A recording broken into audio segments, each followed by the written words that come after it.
All right, you guys, you should recognize the face, even though he doesn't have the hair on his face.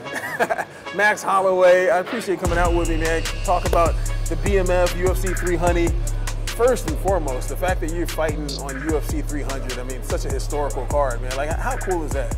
It's super cool, you know. I missed my shot on 200. I don't know if I'm going to be around for the 400, so at the end of the day, it's a blessing to be on 300, you know. People are going to be talking about this card for ages and ages and ages to come. This is such a pinnacle point in the UFC as a whole, and to be a part of this card means a lot. So I wonder, what are like your first memories of the UFC? Because like I remember, like I covered the UFC back in Randy Couture, Chuck Liddell. Like their second fight was like my first fight that I covered. You know what I mean? Like, do you remember like the old Royce Gracies or the guys with like one boxing glove? Have you ever seen any of those? Yeah, I saw it, but I didn't see it from when before I got into the UFC. So it's pretty crazy. You know, the earliest one I can remember off camera, you asked me about BJ Penn, was like when I saw BJ Penn fight George St. Pierre for the first time, and that's when I got introduced pretty much to UFC. Okay, and I know like the culture over in Hawaii, man, like you know, the fighting culture for the most part. You know what I mean? So I'm assuming you knew how to fight before you got into fighting. No, not really. Really? I mean, I started training when I was 10th grade, and I got into training because of like fights is like breaking out in school all the time. So I was like, well, I gotta protect myself, you know, and ended up catching on real quick. Ended up fighting. Wanted to be a K1 kickboxer. A few years later, I was graduating. That's when we got introduced to the BJ Penn and George St. Pierre. I saw how much they made. I was like, brother, we need to be MMA fighters. I need to make that happen? Yeah. I got that. So, like, fighting is a bug, isn't it? Like, once you start training, you just want more and more and more of it. Is that kind of what when you were younger? Yeah, I believe, you know, the slogan for UFC, one of them is that fighting is in our DNA. And I think a lot of people can compare to it because everybody in their life fought once, you know? If it's with your siblings, your cousins, friends, you know, you got into a fist fight at some point in your life, you know? Yeah. And I think that's why it's so relatable. That's why everybody, you know, and once you fight, like, you get to find out, like, I'm made for this or I don't ever want to do this again. I love that. Yeah, that's true. That's true. And made for being a BMF. Like, having an opportunity to have that title, like, when you think of BMF, like, what do you think of? Violence. Guys who just throw down, guys who never back down, guys who don't like to give up.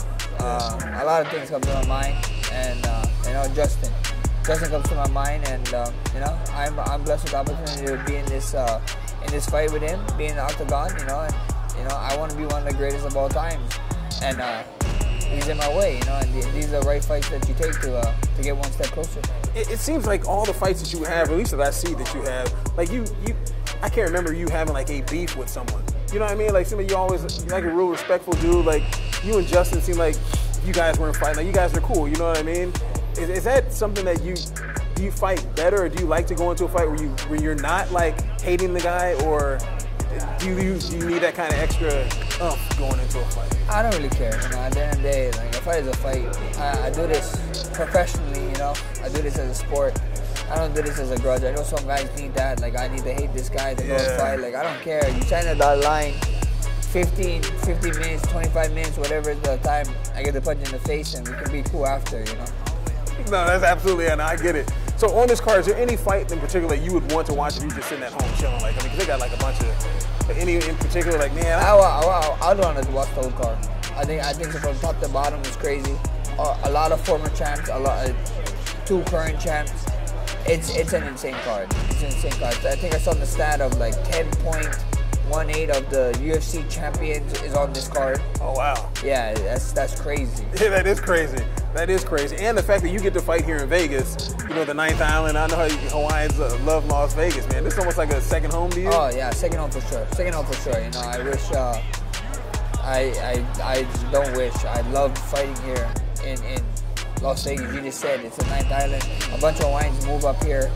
And like I said, when I walk out in UFC 300, when I get out there, even from the first fight of the night, you're going to see a bunch of Hawaiian flags raising in there. It's going to be crazy. Yeah, and then last but not least, I mean, the fact that, I heard you say this, and I can't agree with it more, the fact that if you guys wouldn't even have weight classes, then you'd still want to fight Justin. You know what I mean? Like, gladiators don't care about weight classes, man. Like, you moving up in weight, is that something that bothers you at all? Not at all. You know, we did it the right way. We did it the right way, though. You got to be smart. There are weight classes, but it is what it is. You know, I've been calling DCL for years now.